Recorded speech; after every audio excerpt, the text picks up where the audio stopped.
እንዴት ናችሁ? ዛሬ በጣም አሳዛኝ የሆነ የፍቅር ፊልም ይዤላችሁ መጥቻለሁ። ቪዲዮውን እዩትና ከወደዳችሁት የቻላችሁትን ያክል ቻናሉን ሰፖርት አድርጉ። አሁን ወደ ታሪኩ እንግባ።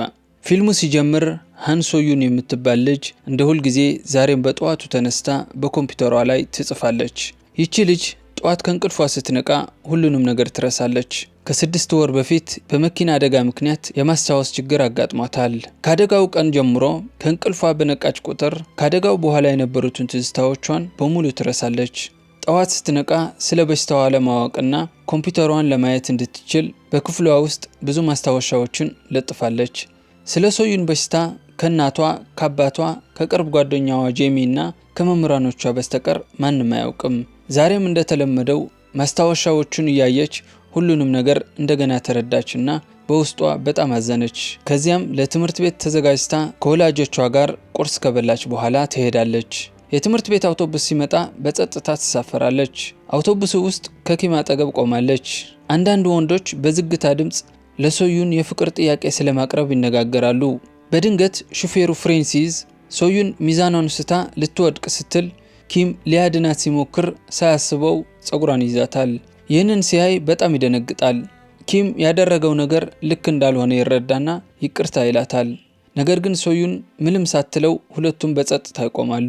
ትምህርት ቤት ከደረሰ በኋላ ኪም ወደ ክፍሉ ሲገባ ጠረጴዛው በጣም ቆሽሾ ያገኘዋል። ኪምን ሲያይ ዶንግ በፍጥነት ጠረጴዛውን ማጽዳት ይጀምራል። ኪም ዛሬም በሲኒየር ተማሪዎች እንደተበደለ ይገባዋል። ስማ ለምን ዝም ትላለህ ይለዋል። ዶንግ ይቅርታ መጠየቅ ይጀምራል እና ኪምንም ይፈራዋል። ይህንን ሲያይ ኪም ተነስቶ በቀጥታ ወደ እነዚያ መጥፎ ልጆች ጋር በመሄድ እናንተ ናችሁ ጠረጴዛን ያቆሸሻችሁት በማለት ይጠይቃቸዋል። ቴሁን አዎ ያ ያንተ ጠረጴዛ ነበር ይቅርታ ይለዋል። ኪም ዶንግን መበደል አቁሙ አታዝኑለትም እንዴ ይላቸዋል። በዚያን ጊዜ ከቡድኑ ውስጥ አንዱ እዩ ሶዩንን ሌላ ሰው የፍቅር ጥያቄ እያቀረበላት ነው ይላል። እሷም ምንም ሳትል በጸጥታ ትሄዳለች። ይህንን ሲያይ ቴሁን አንድ ነገር አድርግ፣ ሶዩንን ለዴት ጠይቃት፣ ከዚያ በኋላ ዶንግን አንረብሸውም ይለዋል። ኪም ተገርሞ ለዴት ልጠይቃት ለምን ይላል። እሱም የኔ ፍላጎት ነው ይለዋል። ኪም አይ አልችልም፣ እዚህ በመምጣቴ ተሳስቻለሁ፣ ልሂድ ይላል። ከዚያን ጊዜ ጀምሮ ቴሁን በየቦታው ይረብሸዋል። ሂድና ሶዩንን ለዴት ጠይቃት እያለ ደጋግሞ ያስታውሰዋል። በኋላ ክፍል ውስጥ ተቀምጦ ሳለ ዶንግ አንድ ወረቀት ይሰጠዋል። በወረቀቱ ላይ ይቅርታ በእኔ ምክንያት ችግር ውስጥ ገባህ የሚል ጽሑፍ አለ። ከትንሽ ጊዜ በኋላ የምሳ ሰዓት ሲደርስ እነዚያ ልጆች ተመልሰው መጥተው ይረብሹታል። ኪም እናንተ የምትፈልጉት እኔ ልጅቷን የፍቅር ጥያቄ እንዳቀርብ ብቻ ነው አይደል ይላቸዋል። ቴሁን አዎ ያ ብቻ ነው ይለዋል። ኪም እሺ እሄዳለሁ በማለት ተነስቶ ይሄዳል። በቀጥታ ወደ ሶዩን ጋር ይሄዳል። እሷም በሞባይሏ የሆነ ነገር እያደረገች ነው። በድንገት ለዴት እንውጣ ይላታል። ሶዩን ምንም ሳትናገር በጸጥታ ትመለከተዋለች። እነዚያ መጥፎ ልጆችም መልሷን እየጠበቁ በሞባይላቸው ቪዲዮ ይቀዳሉ። በድንገት እሺ ስትል ኪም ተገርሞ ምን ይላታል። ሶዩን ከትምህርት በኋላ እንገናኝ በማለት ትሄዳለች። ሌሎቹ ልጆች ለማንም ግድ የማትሰጠው ልጅ እንዴት እሺ እንዳለችው ተገርመዋል። ኪምም ምን እየሆነ እንዳለ አልገባውም። ከትምህርት በኋላ ኪም ብቻውን ተቀምጦ ሳለ ሶዩን ወደ ክፍሉ ትመጣለች። ኪም በጣም አፍሯል። ሶዩን ስልኩን ወስዳ ቁጥሯን ካስቀመጠች በኋላ ትመልስለታለች። ከዚያም በስልኳ ላይ እየተናገረች የወንድ ጓደኛዬ በጣም ትንሽ ነው የሚናገረው ብላ ትጽፋለች። ኪም ተገርሞ እኔ የወንድ ጓደኛሽ ይላታል። እሷም አዎ ለምን ጠየቅከኝ? ለዴት የጠየቅከኝ አንተ አይደለህ እንዴ የወንድ ጓደኛዬ ትለዋለች። ኪም አንዳንድ ልጆች ጓደኛውን እየረበሹት ስለነበር እነሱን ለማስቆም ብሎ ለዴት እንደጠየቃት ይነግራታል። ይቅርታ አድርግልኝ ይላታል። ሶዩን ያ ጓደኛህ እድለኛ ነው ትለዋለች። እሱም አብሮኝ ስለሚቀመጥ ብቻ ነው ይላታል። ሶዩን ለኔ ይህ ምንም ለውጥ አያመጣም፣ ዴት ማድረግ ትፈልጋለህ ወይስ አትፈልግም ትለዋለች። እሱም እየተንገዳገደ አዎ ዴት ማድረግ እፈልጋለሁ፣ ግን ትወጂኛለሽ ይላታል። ሶዩን አይ ትለዋለች። ኪም ታዲያ ለምን ዴት እናደርጋለን ይላታል። እሷም አዲስ ነገር መሞከር ስለምፈልግ ነው፣ ህይወቴ አሰልቺ ሆኗል፣ ትስማማለህ ትለዋለች። ከዚያም የዴት ህጎችን ትነግረዋለች። አንደኛ ንግግራችን በጣም ትንሽ ይሆናል። ሁለተኛ የምንገናኘው ከትምህርት በኋላ ብቻ ነው። ሶስተኛና የመጨረሻው ደግሞ ፍቅር ሊይዘን አይገባም ትለዋለች። ከዚያ ተከተለኝ ስትለው በጸጥታ ይከተላታል። መንገድ ላይ ሶዩን ስለሚወዳቸውና ስለማይወዳቸው ነገሮች ሁሉ ትጠይቀዋለች እና ሁሉንም ነገር በሞባይሏ ትጽፋለች። ሶዩን ከስፖርት ምን ትወዳለህ ትለዋለች። እሱም ስፖርት አልወድም ይላታል። ሶዩን ለምን እንዲህ ፊት የሆነ አቋም እያለህ ትለዋለች። እሱም ላብ ስለሚወጣብኝ ይላታል። ይህንን ስትሰማ ሶዩን ትስቃለች። ከዚያ በኋላ ወደ ገበያ አዳራሽ ሄደው ጨዋታዎቹን እየተጫወቱ በጣም ይዝናናሉ። ሶዩን እንግዳ የሆኑ ነገሮችን ስታደርግ ኪም ከሷ ጋር በጣም ይደሰታል። ማታ ላይ ሁሉንም ነገር በኮምፒውተሯ ትጽፋለች። በቀጣዩ ቀን ሶዩን ከጄሚ ጋር ትመጣና ኪም ይህንን ሲያይ ትንሽ ይደነግጣል። ሶስቱም አብረው ያጠናሉ። ከዚያም ፎቶ ይነሳሉ። ከብዙ ቀናት በኋላ ሶዩን እንዲህ ደስተኛ ሆና ስላየች ጓደኛዋ ጄሚ ደስ ይላታል። በሌላ በኩል ቴሁን በድብቅ ያያቸዋል። ነገር ግን በድንገት ኪምን ሲያይ ፈርቶ ከዚያ ይሄዳል። በቀጣዩ ቀን ቴሁን በቡድኑ ልጆች ይደበደባል። ምክንያቱም በቅርብ ጊዜ ከነሱ ጋር መሆን አቁሟል። ኪም ከሩቅ ሁሉንም ነገር ያያል። ነገር ግን ምንም አያደርግም። ቴሁን በጣም እየተደበደበ እንደሆነ ሲሰማው ሊረዳው ያስብና በአቅራቢያው ያለውን ዕቃ አንስቶ ይወረውሩባቸዋል። ነገር ግን ለረጅም ጊዜ ሊያስቆማቸው አልቻለም እና አንድ ልጅ መጥቶ አንገቱን ይዘዋል።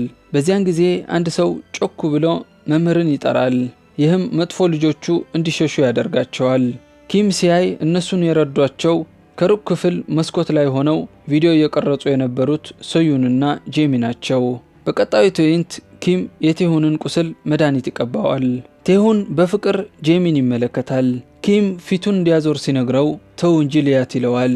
ኪም በግድ ፊቱን አዙሮ መድኃኒት መቀባት ሲጀምር እንደገና ወደዚያው አቅጣጫ ለማየት ይሞክራል። ኪም ጄሚን እያየ እንደሆነ ይገባዋል። ቴሁን ሁኔታውን ለማስተካከል መርዳት ከፈለክ መጀመሪያ ነበር መድረስ የነበረብህ፣ መጨረሻ ላይ ለምን መጣህ ይለዋል። ኪም አንተ መማታት የምትችል መስሎኝ ነበር፣ እኔ መማታት አልችልም ይለዋል። ሶዩን ታዲያ ለምን አትሸሽም ትለዋለች። ኪም መሮጡም አልችልም ይላታል። ጄሚ የሆነው ሆኗል፣ እንደገና ቢረብሹህ ንገረኝ፣ ቪዲዮ አለኝ ትለዋለች። ይህንን ሲሰማ ቴሁን በውስጡ በጣም ይደሰታል። በቀጣዩ ቀን ቴሁን ኪምን እየተከተለ ይሄዳል።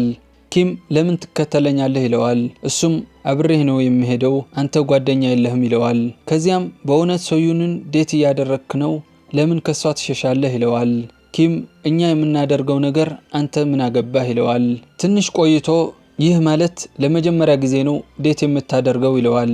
ኪም ለምን ጮክ ብለህ ትናገራለህ ይለዋል። እሱም ሁሉንም ነገር ላስተምርህ ይገባል፣ ልጅቷ ያለችውን ካላደረክ ትቸገራለህ፣ ምንም ካላደረክ ደግሞ የበለጠ ትቸገራለህ ይለዋል። ኪም እንዴት ነው የምቸገረው ይለዋል።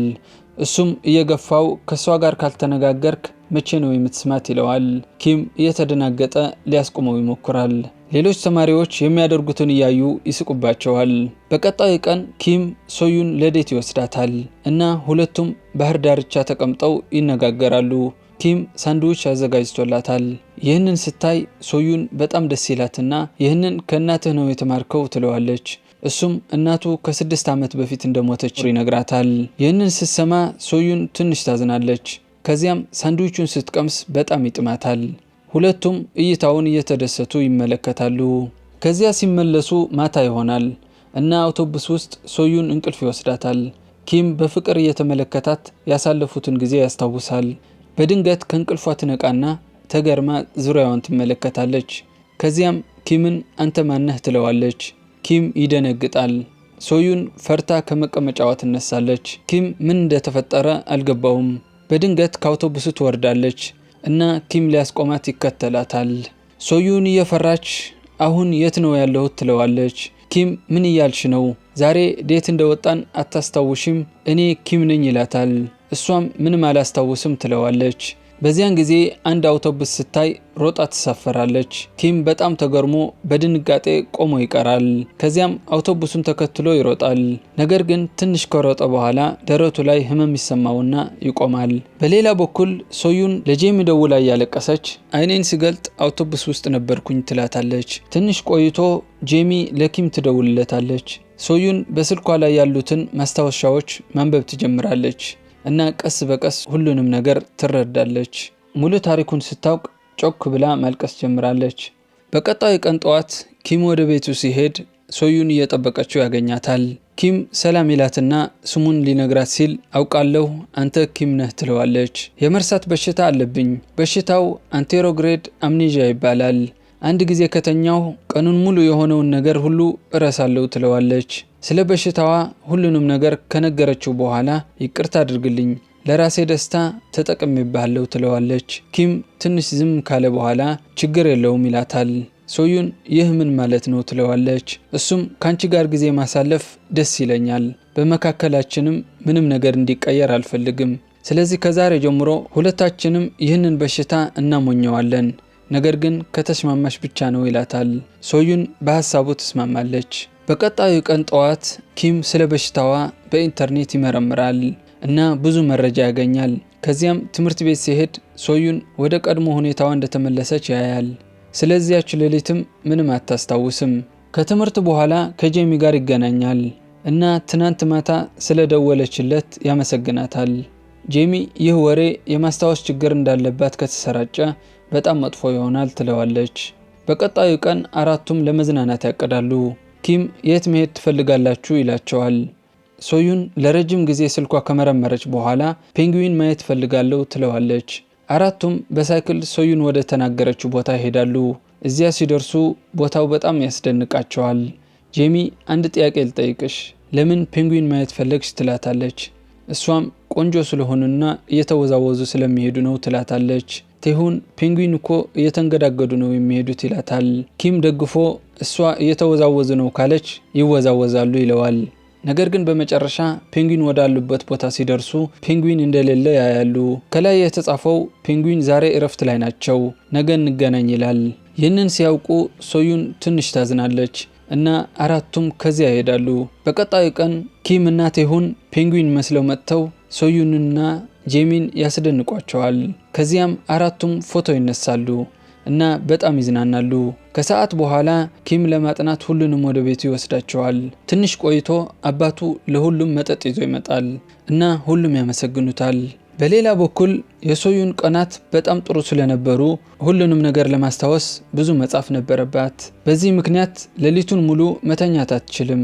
ሁኔታዋን ስታይ ጄሚ በውስጧ በጣም ታዝናለች። በቀጣዩ ጊዜ ስጦታ ይዞላት ይሄዳል። ነገር ግን ሶዩንም ተመሳሳይ ስጦታ ይዛለት እንደመጣች ያያል። ኪም በጣም በሚያምር ሁኔታ ነው የሰራሽው፣ የኔ እንዲህ አያምርም ይላታል። ሶዩን በልጅነቴ ስዕል በጣም እወድ ነበር፣ አሁን ግን ሁሉንም ረሳሁት ትለዋለች። ኪም አይ ምንም አልረሳሽም፣ ሁሉንም ነገር በአይምሮሽ ውስጥ አለ፣ አንጎልሽ ብቻ ነው የማያስታውሰው፣ እንደዚህ መሆኑ በቪዲዮ አይቼዋለሁ ይላታል። ቤት ከሄደች በኋላ ሶዩን ስለዚህ ጉዳይ ትመረምራለች እና ብዙ መረጃ ታገኛለች። በዚህም አይምሮዋ ላይ ለማስታወስ ጫና ብታደርግ ትውስታዋ መመለስ እንደሚችል ትረዳለች። ስለዚህ ማስታወሻዋ ላይ ጥያቄ እየተወች በየቀኑ ለጻፈቻቸው ጥያቄዎች መልስ ማፈላለግ ትጀምራለች። በቀጣዩ ቀን ኪም ሶዩን ለዴት ይወስዳታል እና ሁለቱም ጀልባ ላይ ይሳፈራሉ። ትንሽ ቆይቶ የርችት ፕሮግራም ይጀምራል እና ሶዩን ይህንን ስታይ በጣም ደስ ይላታል። ኪም ድፍረት አግኝቶ እጇን ይዛታል። በሚቀጥለው ቅጽበት የሶዩን አይኖች በእንባ ይሞላሉ እና ይህንን መርሳት አልፈልግም ትለዋለች። ኪም በፍጹም አትረሺውም፣ ምክንያቱም ምንም ትዝታ ሙሉ በሙሉ አይጠፋም፣ እርግጠኛ ነኝ ይላታል። ሶዩን ሶስተኛውን ህጋችን የሰበርኩ ይመስለኛል ትለዋለች። ኪም እኔ ከብዙ ጊዜ በፊት ሰብሬዋለሁ ይላትና ይሳሳማሉ። አንድ ጠዋት ሶዩን በጠዋቱ ተነስታ ስለ በሽታዋ ታነብና ወደ ትምህርት ቤት ትሄዳለች።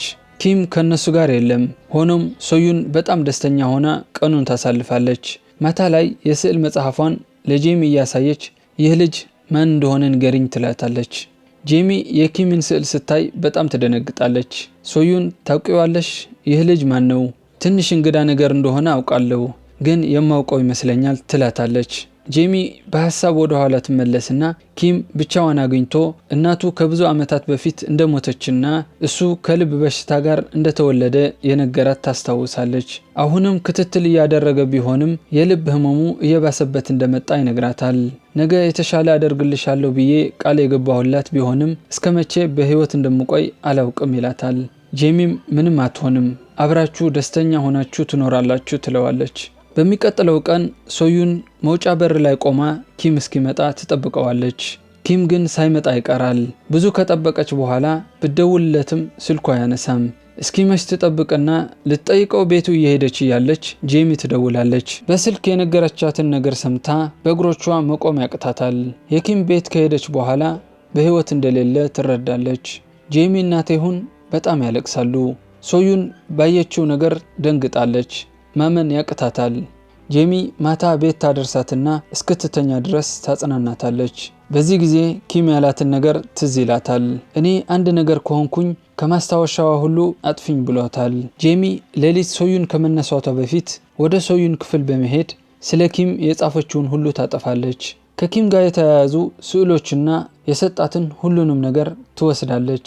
ጠዋት ስትነቃ ኪምን የሚያስታውስ ምንም ባለመኖሩ ደስተኛ ሆና ትውላለች። በሌላ በኩል ቴሁንና ጄሚ እንዳታያቸው ተደብቀው ያለቅሳሉ። ሌላ ቀን እናትና አባቷ ጋር ቁርስ እየበላች ነው።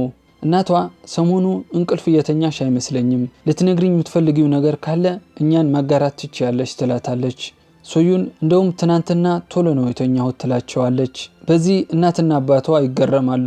ሶዩን ትናንትና እንዴት ማስታወስ እንደቻለች ይገርማታል። ዶክተርም እንዴት እንደሆነ ባናውቅም መሻሻል አለብሽ፣ ትውስታሽ በደንብ እንዲመለስ ጥረትሽን ቀጥይ ትላታለች። ጄሚ ከመጣች በኋላም ትነግራታለች። ትውስታዬ እንደ በፊቱ ከተኛው በኋላም እየጠፋ አይደለም ትላታለች። ቢሆንም ካደጋው በኋላ ያለው ማስታወስ እምቢ ብሎኛል። የሆነ ወሳኝ ነገር የረሳሁት እንዳለ እየተሰማኝ ነው። በቅርቡ ሁሉም ነገር እንደማስታወስ ተስፋ አደርጋለሁ ትላታለች። ጄሚ በንግግሯ ደንግጣለች። ወደ ክፍሏ ስትገባ የኪም ብዙ ስዕል እንደሳለች ታያለች። ሶዩን ይሄ ልጅ ማን እንደሆነ ማስታወስ አልቻልኩም፣ ካስታወስኩት ብዬ ነው ደጋግሜ እየሳልኩት ያለው ትላታለች። ጄሚ ያደረገችው ይቆጫትና የደበቀችው የኪም እቃዎች በሙሉ አውጥታ ይቅርታ በመጠየቅ ትሰጣታለች። የፊልሙ መጨረሻ ላይ ሶዩን ጄሚ የሰጠቻትን ሳጥን ትከፍታለች። በሳጥኑ ውስጥ ያሉትን ማስታወሻዎች ስታይ አንድ በአንድ ሁሉም ነገር ትዝ ይላታል። ጄሚ እያለቀሰች ነው። ሶዩን ከመጀመሪያው ጀምራ ታሪካቸውን ታስታውሳለች። እያንዳንዱ ቅጽበት እየተደሰተች በውስጧ በጣም ደስ ይላታል። በቀጣዩ ቀን ጠዋት የኪም ቤት ሄዳ አባቱን ታገኘውና ሰላምታ ይሰጣታል። የሆነ ነገር እየሰጣት ይህንን ካንቺ ጋር ብታስቀምጪው ጥሩ ይመስለኛል ይላታል። ይህ ሶዩን ለኪም የሰጠችው ስጦታ ነው። ራሷን መቆጣጠር አቅቷት ጮክ ብላ ታለቅሳለች። ከዚያም ኪም ጋር አዘውትረው ወደሚሄዱበት ባህር ዳርቻ ትሄዳለች። ከዚህ ቀን በኋላ ሁልጊዜ ወደዛ ትሄዳለች። ምክንያቱም ወደዛ ቦታ ስትመጣ ኪም በህይወት ያለ ያህል እንዲሰማት ስለሚያደርጋት። በዚህም ፊልም ያበቃል። ስላዳመጣችሁኝ አመሰግናለሁ። በተቻላችሁ አቅም ቻናሉን እንድትደግፉ በትህትና ጠይቃለሁ። በድጋሚ አመሰግናለሁ።